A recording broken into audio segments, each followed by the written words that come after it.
Bom dia, galera. Tudo bom? Como é que vocês estão aí? Firme e forte, igual um prego na areia? Mais uma segunda-feira aí começando. Lá, glória a Deus. Glória a Deus. Vamos começar hoje, capítulo número 13. Capítulo número 13. Saiu nova pesquisa BTG Pactual. Ciro Gomes passou o Sérgio Moro. Boa. Vamos começar então. 13º capítulo. Quantos capítulos tem esse livro? Deixa eu ver aqui, ó.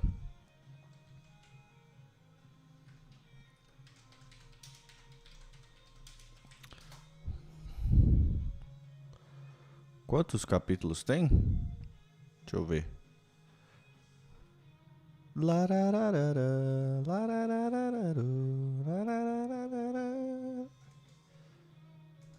Deixa eu ver. Tem essa informação aqui? See you dream my dreams.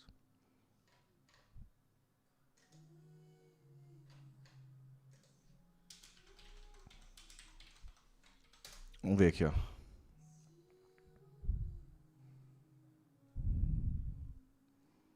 Não tem essa informação. Não tô querendo baixar aqui pra não perder a página.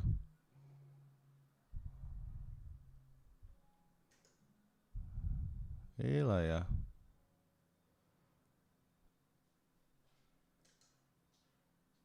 Enfim.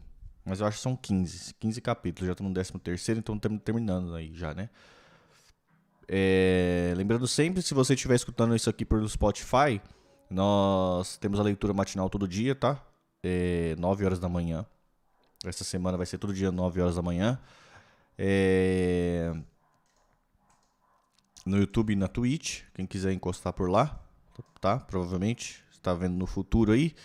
E aí a gente já deve estar lendo outro livro. Beleza? Quiser indicar livro, só colar lá. Se inscrever no canal também, isso é importante. Quem quiser contribuir com o trabalho, temos algumas formas. O Superchat via YouTube, temos o Pix. Só digitar exclamação Pix aí que aparece o link. Ou na descrição aí também tem o Pix. Se você for a Amazon Prime, você pode escorregar o Prime lá na Twitch. Tem jeito de escorregar um Prime sem gastar nenhum valor. Se você quiser incentivar também o trabalho e quiser mandar alguma mensagem, é muito importante. Manda mensagem aí. Tô acompanhando o livro, não estou acompanhando. Tô gostando, não tô. Tô ansioso, que história triste. Comenta aí o que tá achando do livro. Beleza? E é isso. Estamos trocando uma ideia. Vamos lá então? Capítulo 13. Um amigo, uma língua, renascimento. O saguão do antigo Hotel Hilton, no centro da cidade, era imponente. Mesmo antes da época dos grandes hotéis que combinam luxo e design. No começo dos anos 80, era o Hilton que se destacava. Outro hotel importante de São Paulo naquela época, o Max Sound Plaza, ainda estava consolidando sua reputação, ao ficar famoso por ter sido o hotel em que Frank Sinatra cantou, em referência ao show que a Voz fez lá em 1981, sua última apresentação no Brasil. Mas ainda era o Hilton que vivia um de seus melhores momentos, que as grandes estrelas da MPB ficavam. E, naquele espaço poderoso, entrava timidamente Conceição. De vez em quando, ela aparece. Elsa gosta de brincar. Conceição é Elsa. Quando Elsa não é Elsa, ela explica. Nos momentos mais difíceis, quando eu estou mais perdida, é ela que toma conta de mim. Eu esqueço que sou Elsa Soares. Eu fico procurando respostas para os problemas que enfrento. E a Conceição se aproveita disso. Ela surge em várias etapas da vida de Elsa, todas ruins. E uma das piores foi justamente essa, entre o finalzinho dos anos 70 e o começo dos anos 80, quando a carreira de Elsa parecia ter acabado. Eu achei que estivesse me despedindo da música. E a pessoa que Elsa procurava no Hotel Hilton nem desconfiava que ela estava lá para contar exatamente essa história. Que sua trajetória tinha chegado ao fim. Que ela não tinha mais forças, que tudo tinha mudado e que ela não queria mais continuar. Para quem ela estava aguardando essas palavras? Para Caetano Veloso, que logo abriu a porta do seu quarto no Hilton, onde estava hospedado para uma temporada de shows em São Paulo, encontrou Elsa aos prantos. Eu parecia uma louca, já cheguei com os olhos cheios d'água. Não estava nada bem, e o que eu queria mesmo era desabafar com alguém com quem eu tinha convivido tantos anos. No meio do choro, eu dizia: minha carreira acabou mesmo, Caetano. Para mim não tem mais nada. Eu não estou conseguindo achar o meu lugar mais. Por isso, eu vou parar de cantar.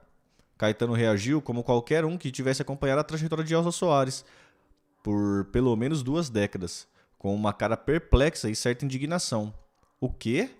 Ele deu um longo abraço nela, pediu que se sentasse e acalmou. Vamos conversar. Não era fácil entender o que estava acontecendo, e a própria Elsa não consegue, até hoje, explicar muito bem como ela chegou lá.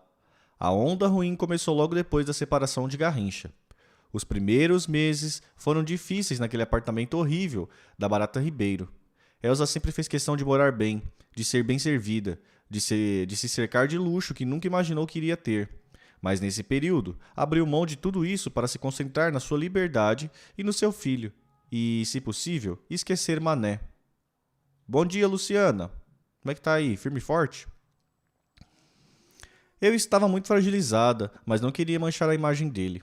O assédio de jornalistas, segundo ela, foi menor do que imaginava. Mesmo assim, quando a notícia da separação chegou à imprensa, mesmo com o coração e o corpo machucados, seu instinto maternal falava mais alto e ela se recusava a dar entrevistas que machucassem a imagem do homem que ela amou por tanto tempo e que era pai de seu filho. Eu saí de toda a história muito mal, destruída, mas saí amando, ou melhor, eu não sabia se era amor ou se era pena. Eu estava muito confusa, mas não queria ver a caveira do Mané. Estava separada dele, mas, mesmo assim, eu sabia que aquele homem estava se acabando. Dava para ver que a saúde dele estava indo embora. Esse era um assunto sobre o qual eu preferia não falar. Garrincha, claro, não aceitou muito bem a separação e por várias vezes foi procurá-la, sempre alterado. Eu tinha certeza de que o que ele queria não era amor, mas alguém que cuidasse dele, porque ninguém dava conta da bebedeira. Eu nunca dei chance de ele se aproximar. E ficava assustada porque ele insistia sempre com muita violência. Teve uma vez até que ele arrombou a porta do meu apartamento e eu tive de fugir. O caso foi tão grave que envolveu a polícia. Eu comecei a achar que a minha vida estava correndo risco. Fui a uma delegacia em Copacabana e pedi proteção, mas eles disseram que tinha que fazer um exame de corpo de delito e que Mané poderia parar na cadeia por isso. Achei aquilo tudo uma crueldade. Não era isso que eu queria para o homem que eu tinha amado tanto. Acabei não registrando ocorrência nenhuma. Além da sua própria segurança, sua grande preocupação era sempre defender o Júnior. Quanto mais violento o Mané vinha, mais eu tinha certeza de que estava fazendo a coisa certa em afastar o meu filho do pai, para o bem daquela criança. Garrincha ficou sem ver o filho por um bom tempo. Ele queria muito, insistia, mas eu tinha medo. Não era por mim, não. Nem pensava em voltar. Amei muito aquele homem, mas como tudo na minha vida, quando eu tomo uma decisão, está tomada, mas era pelo futuro do meu filho que eu evitava o contato. Era complicada a situação de Elsa. Como justificar para uma criança que seu pai não estava com ele? A própria figura de Garrincha era meio perturbadora para aquela mãe, especialmente por causa da semelhança entre o pai e o filho. Era meu próprio filho, eu o amava muito, mas não tem como esconder que era muito complicado para mim olhar aquela criança e ver o próprio rosto do Mané no meu colo. Lembra Elsa de maneira dolorida. Além da alegria natural de criança, quando vestia o uniforme do Botafogo e brincava com a bola, Garrincha mexia com a memória de Elsa, com a memória que Elsa tinha de um Garrincha dos tempos em que a bebida não havia ainda tirado sua vitalidade e inocência. Era uma tortura muito forte sentir-se tão próxima e, ao mesmo tempo, tão distante da felicidade que ela mesma havia sonhado. Eu conversava muito com o Júnior, acho que eu levava a situação numa boa. Até porque, depois de algum tempo, ele não perguntava mais sobre o pai. Ainda assim, fazia questão de falar que o pai era um jogador de futebol famoso e que, por conta disso, ele tinha que viajar muito. Por isso, nunca estava em casa. Nunca deixei faltar nada para o meu filho. Nunca deixei faltar nada para filho nenhum. Mas não tinha como permitir uma aproximação do meu filho com o Mané, para o bem dele. Mesmo distante e com o coração destruído, eu não me permitia falar mal do Mané na frente do menino. Isso não. Eu dizia que era um homem muito bom. Explicava com detalhes a carreira do pai. Falava do passado de glória dele. das conquistas, dos jogos na Copa do Mundo, e terminava sempre dizendo que um dia ele teria muito orgulho daquele pai.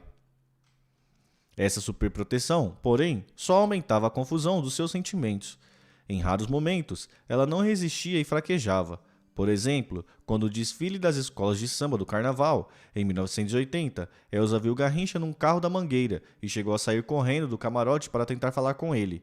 Seu mané fazia uma figura triste, sentado na frente do carro alegórico, como um zumbi, com um colar havaiano, que chamou a atenção de toda a imprensa e dos fãs. Foi horrível ver ele daquele jeito. Minha vontade era tirar ele dali, ou pelo menos dar um abraço nele. Mas os seguranças não me deixaram passar, e acho que foi melhor assim, senão daria mais motivo para ele acreditar que existia uma chance de voltarmos. Depois de tanto tempo, da minha vida dedicada a ele, de todo o carinho, da maneira como abracei as filhas dele, depois que a mãe morreu, os sacrifícios que fiz, e ele não mudava, ali estava o mané, bêbado como sempre. O meu prêmio tinha sido esse: descaso, falta de consideração. Não dava, né? Muita gente insistia também para que a gente voltasse, mas ninguém podia entender como eu estava me sentindo por baixo. Elza tinha ainda mais um motivo para não querer voltar. Ele tinha lá aquela mulher. Aquela mulher era a outra, uma estranha ironia com o passado da cantora, que tinha gravado, nos anos 60, uma música com esse nome, quando a personagem da canção era ela mesma. Essa nova, outra, chamava-se Vanderleia e tornou-se mais uma personagem controversa numa relação amorosa que já estava bastante confusa, mesmo antes da separação. Elza sabia há muito tempo que Garrincha tinha essa amante, viúva de outro jogador de futebol, Jorginho Carvoeiro, e ela mesma admite que teve suas aventuras. Eu tinha sim um namorado, alguém que conheci quando ainda era casada com o Mané, o Gerson. Ele era seu produtor musical, Gerson Alves, com quem trabalharia no álbum de 1980, Elza Negra, Elza Negra. Elza Negra, Negra Elza. Uma parceria boa e feliz, na lembrança da cantora. Eu tinha que arrumar minha vida, procurar algum apoio para dar jeito nas coisas. A Coada estava novamente depositando suas esperanças, profissionais e afetivas, na música. Apostei alto nesse disco, mas as coisas não aconteciam do jeito que eu esperava. Concluí decepcionada. Era uma realidade. Seus álbuns não vendiam como antes, apesar de um repertório de boa qualidade. Elza Negra, cuja capa traz seu rosto forte com um turbante vermelho, olhando firme para a câmera, como quem em desafio para quem quer que apostasse numa derrocada musical. Tem faixas ótimas como O Porteiro Me Enganou, um samba com um clima de malandragem dos tempos em que ela começou a gravar. Ainda naquelas parcerias com o Moreira da Silva, sempre em sintonia com o seu tempo, tinha uma colagem bem humorada das coisas que o Brasil falava do próprio cotidiano naquela virada de década, de 70 para 80. É um tremendo sarro, bicho, saca só? Vou só te dar um toque, papo sem mancada. Estou numa melhor, que eu tô muito doido, tô numa pior. Os dois últimos versos, ironicamente, podiam descrever também o que se passava pela cabeça de Elza.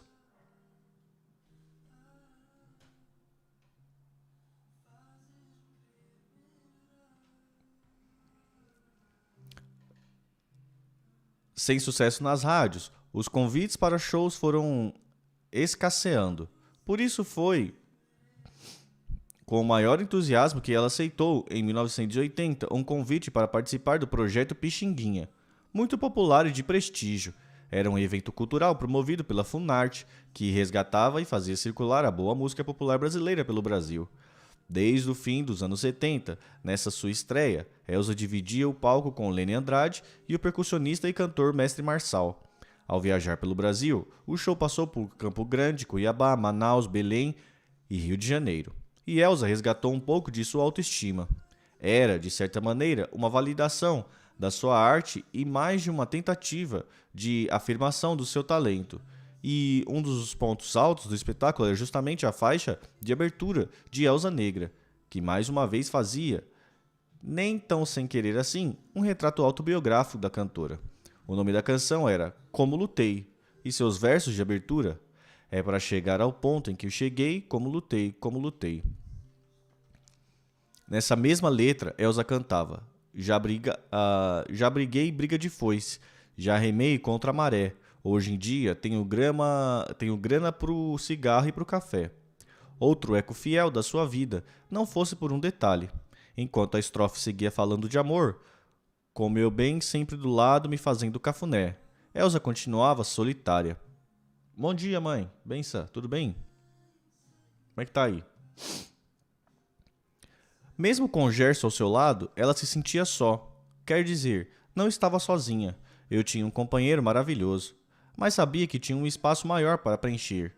E eu tinha que sair procurando. Elsa então mudou-se mais uma vez, para São Paulo, onde tinha alguns poucos convites para se apresentar. Fui morar no Brooklyn.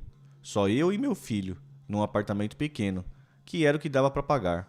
Era a única opção para ela, alugar um cantinho, se recolher e pensar no que fazer. Mais uma vez ela estava deixando tudo para trás. Não só o casamento e possivelmente a carreira. A própria casa enorme em que ela morava em Jacarepaguá, no Rio de Janeiro. Já não era mais dela. O empresário de Elsa na época, com quem ela tinha algumas dívidas, acabou ficando com o imóvel. Talvez, longe do Rio, ela se visse finalmente livre das investidas muitas vezes brutais de Garrincha. Quase deu certo. A Praça da Sé, gente, tem aqui imagens, ó. Ai. Praça da Sé, em 1980. Nossa, era bonita a Praça da Sé.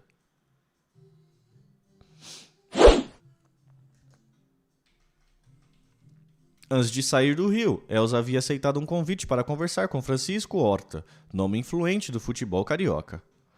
Ele tinha sido presidente do Fluminense entre 75 e 77.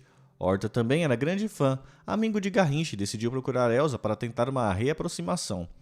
Ele também era meu amigo e era muito querido, mas eu sabia o que ele queria e custei para marcar esse encontro. Quando a conversa começou, ele veio com o assunto de que Mané precisava de mim, que seria bom se eu pudesse dar esse apoio para ele. Quem sabe, até uma tentativa de morar junto de novo?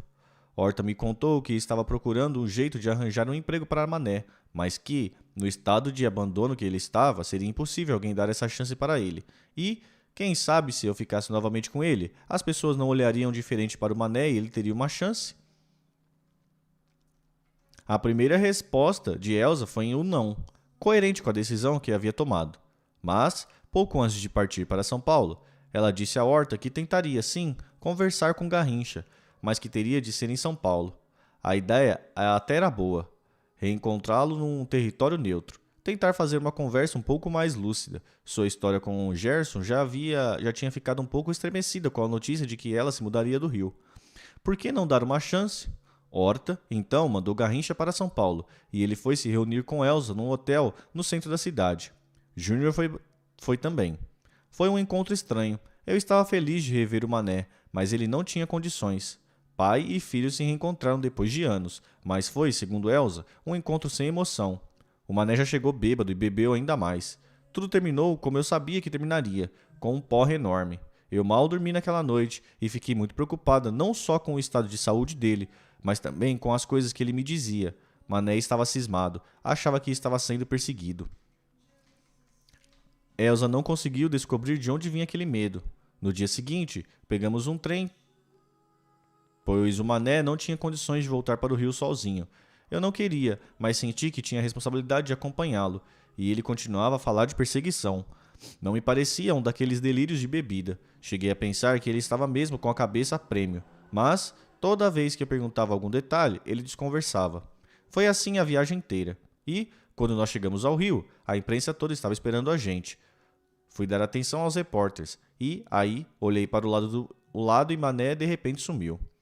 A curiosidade era grande.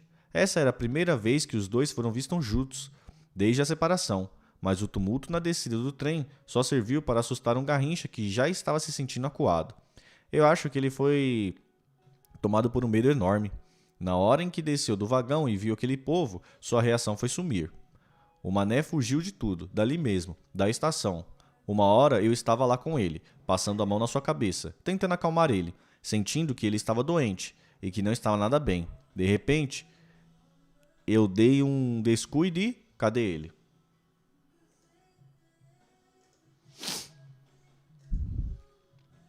A primeira coisa que Elsa pensou, ele deve ter ido para a casa da outra mulher.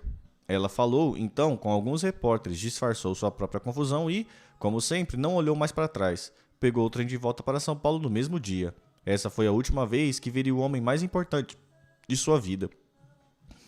Eu não tinha ideia de que essa seria a despedida. Só tive notícias dele quando soube que tinha morrido. Elsa nunca mais o procurou. As dificuldades que estavam enfrentando trouxeram outras questões mais importantes para seu dia a dia. Garrincha tinha passado para um plano secundário na sua vida. Agora sua prioridade era arrumar dinheiro para cuidar de Garrinchinha. Até que Elsa recebeu um telefonema. Era um jornalista me ligando.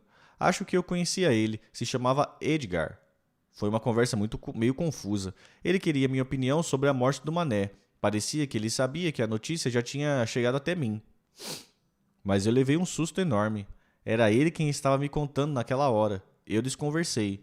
Não estava acreditando muito no que ele dizia. Ou, talvez, eu não quisesse acreditar. Era aquilo.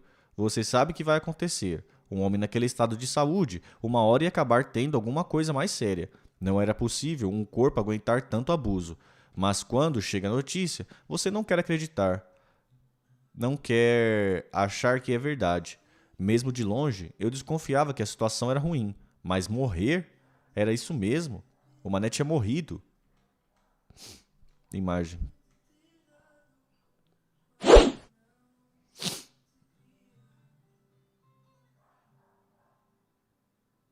Elza Soares em 1985. Foto feia, gente. Meu Deus, que foto feia. Logo começaram a vir outros telefonemas. Elsa ligou o rádio e a TV quando tudo se confirmou. Ela ficou em estado de choque. Eu me senti muito triste, triste mesmo. Veio o choque e depois eu acho que fiquei meio doida, desconectei. Como é que se administra uma coisa dessa? Uma vida inteira. Juntos, um monte de coisa linda e de coisas terríveis também. O que eu ia dizer? Como eu responderia as perguntas que estavam me procurando? Sem saber como reagir diante de uma dor tão grande, Elsa escolheu a reclusão. Pensei em ir ao enterro, mas eu enfrentaria uma situação muito complicada, cruel mesmo. Todo mundo ficaria em cima de mim, então optei por não aparecer. A vontade de estar com ele, de ver o Mané pela última vez, era muito grande. Eu já tinha tido, naquela altura da minha vida, outros namorados, mas ele era diferente. Era meu homem. Eu iria desmoronar se visse ele ali deitado num caixão. Sem falar que as consequências da minha presença lá não seriam boas. Eu tinha de pensar também no meu filho. Meu Deus, como seria se eu chegasse com o Júnior naquele velório? O garoto ia ficar assustado com tanta gente querendo tirar uma foto dele. Iriam chamar muita atenção. Eu não queria que ele sofresse.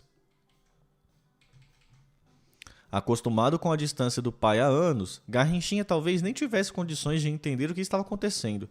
Ainda mais que Elsa não quis contar imediatamente para o filho sobre a morte do pai. Já era triste demais ver meus filhos mais velhos, do primeiro casamento, chorarem pela morte do Mané, que eles consideravam uma figura paterna. Quando o Alaores morreu, o pai de sangue deles, todos eram muito pequenos. Esse foi o luto que eles não viveram. Então, era o Mané a figura forte que eles tinham na memória e por isso eles ficaram tão tristes, muito tristes mesmo, quando souberam da notícia. Por isso eu quis contar para o Júnior um pouco depois, com calma. Uma criança nem entende direito o que é a morte. Teve de ser aos poucos, para que ele não sofresse também. Acho que ele não sofreu tanto, ou se sofreu, transformou aquela tristeza em paixão pelo futebol, como aquele menino que gostava de uma bola. A vida dava mais um motivo para Elsa entristecer. Eu vivia um luto, sem poder vivê-lo. Para o meu filho eu tinha de ser forte, para o resto do mundo indiferente. Não tinha ninguém com quem pudesse chorar. O que me segurou a essa altura foi o amor que eu tinha pelos meus filhos.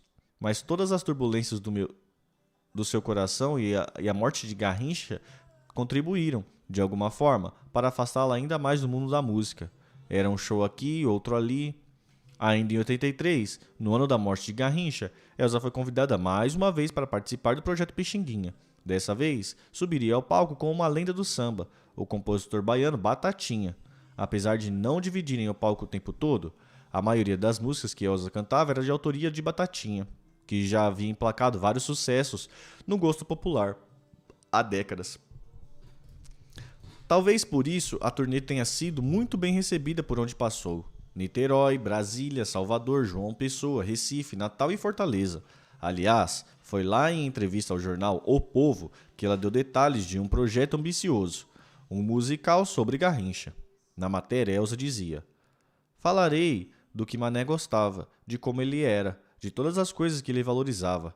A tirar por suas palavras, a concepção do espetáculo já estava em pleno andamento, com as músicas compostas por Gerson Alves, com quem ainda estava se relacionando, e um nome já escalado para interpretar Garrincha nos palcos, Jairzinho, um dos jogadores consagrados na Copa de 70, mas que nunca tinha tido nenhuma experiência de cena. Eu acho que ele tinha muito a ver com Mané, disse ela ao jornal, posto que jogaram juntos e defenderam a mesma camisa. O papel de Elza, claro, seria certamente vivido por ela mesma. Garrincha, no entanto, só ganharia um musical pouco mais de 30 anos depois de sua morte, numa montagem do consagrado diretor americano Bob Wilson, que teve estreia em 2016. Aquele esboço que estava na cabeça de Elza era tão fantasioso quanto a outra declaração que havia dado ao jornal. Sempre tem uma agenda superlotada. Nada poderia estar mais longe da verdade. Não só sua agenda estava bastante disponível, como sua carteira vivia vazia. Quando aparecia um show, eu comemorava, mas não estava pintando nada. Eu precisava de dinheiro para criar meu filho, e já não contava com cachês de nenhum show. O melhor plano para que apareceu foi trabalhar numa creche, que ficava perto de casa, para ganhar algum salário e ainda economizar com o Júnior. Ele poderia passar o dia comigo. Caramba, que loucura. Elza não estava nem um pouco feliz de ter que trabalhar na creche, não pela função em si. Sempre há, como ela insiste, dignidade em qualquer ocupação.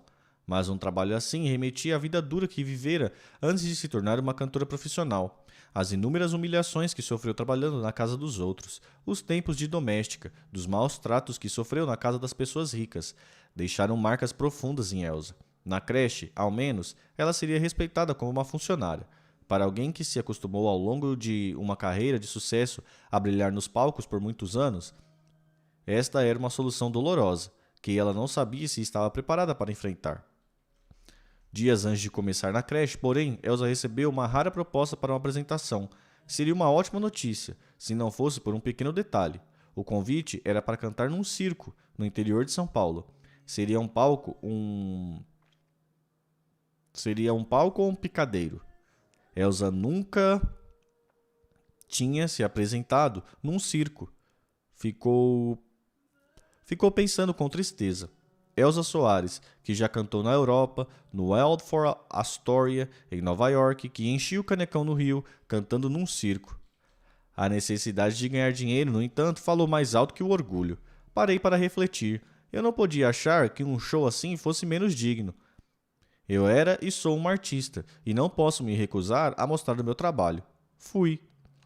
A experiência, infelizmente, foi tão ruim e traumática que sua memória, que é geralmente prodigiosa, fez questão de apagar os detalhes daquela noite. Não me lembro em que cidade era, a não ser que fomos para o interior de São Paulo, umas 2 horas de carro. Não me lembro se cantei no picadeiro ou num palco pequeno.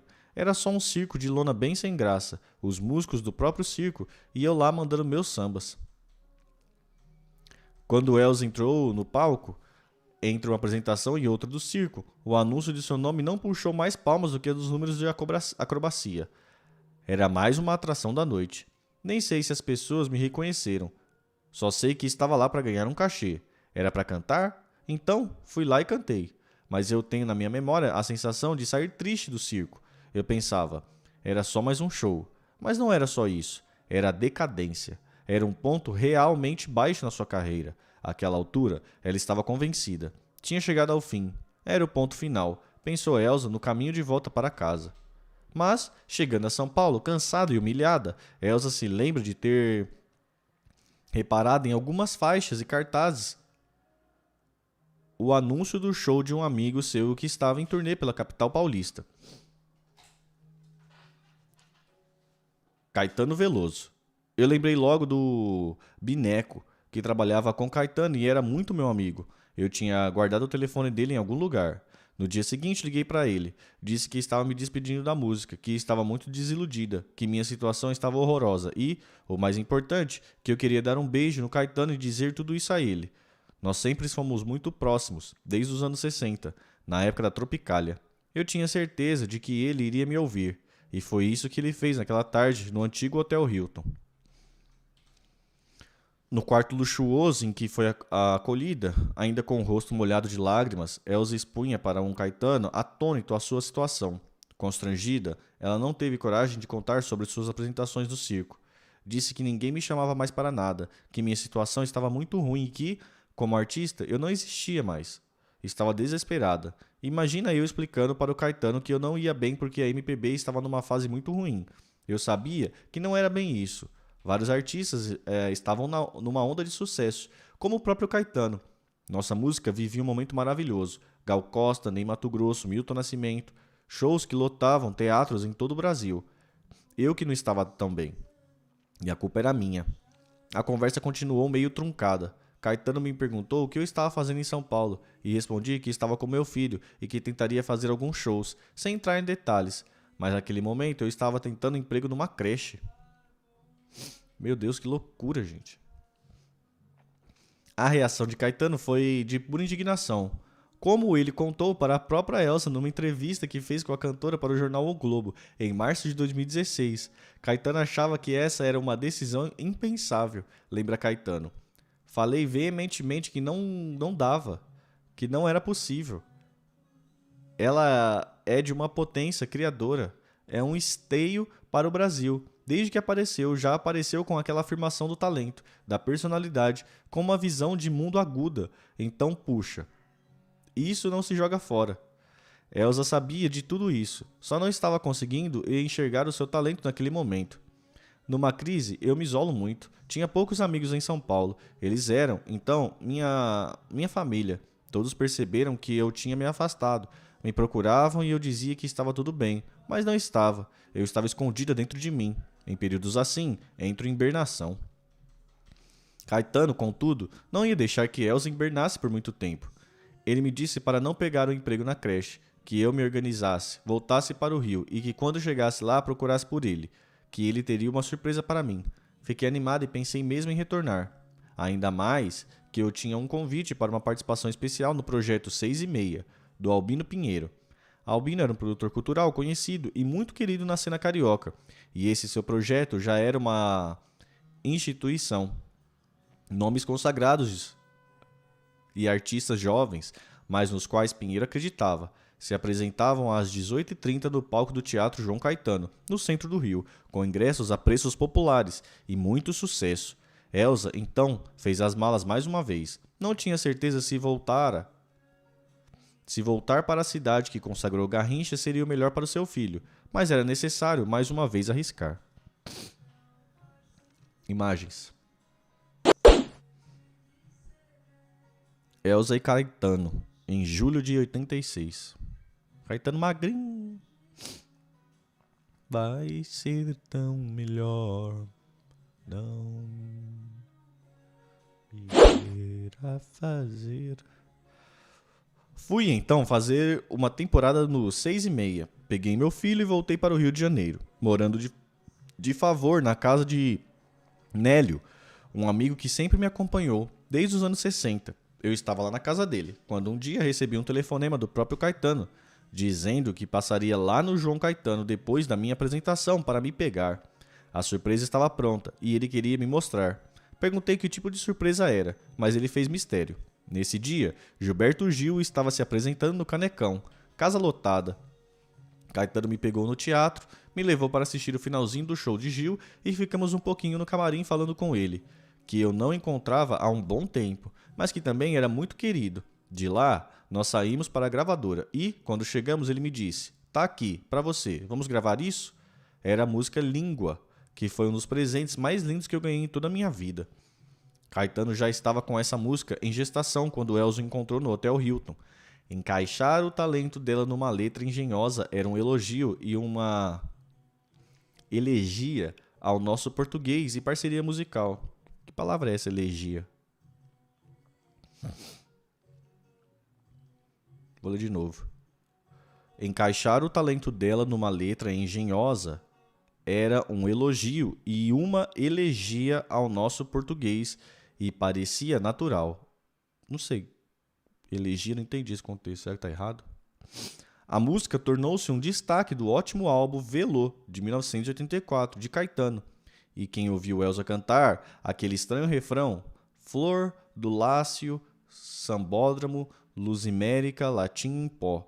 O que quer, o que pode estar na língua, o que pode esta língua, tinha certeza de que ela tinha voltado. Eu acho que Caetano já fez parte dessa música pensando em mim, porque a força daquela letra era exatamente o que eu estava precisando para dar aquele impulso e voltar.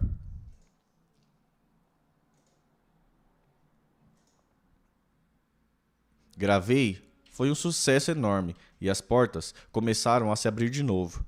Acabou o creche, acabou a tristeza, acabou a fase ruim. Eu podia olhar de novo para o meu filho e ter certeza de que ele poderia cuidar dele. Olhei mais uma vez no espelho e disse: Voltei, Elza Soares. Toma vergonha na cara, teu lugar é aqui. E aí, tudo começou a mudar. Nesta nova fase, Elza foi tomada de euforia.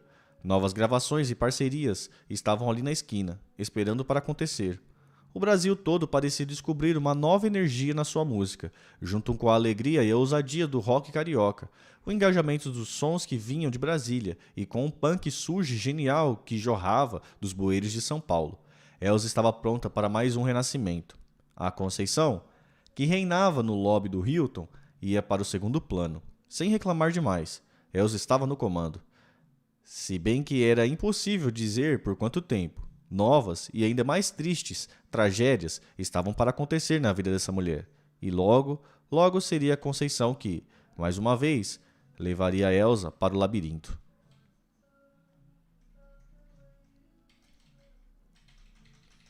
Mais uma imagem, Nova York, 1981. A ponte do Brooklyn. All World Trade Center, as Torres Gêmeas. Torres Gêmeas, hein?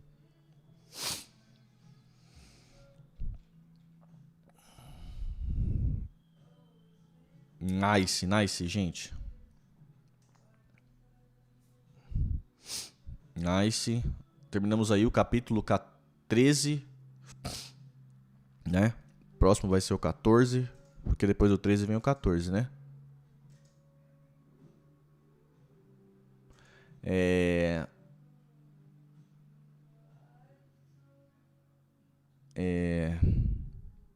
Amanhã, 9 horas, a gente tá aí lá no 14, tá? Vamos jogar o termo, gente? Vamos fazer o termo de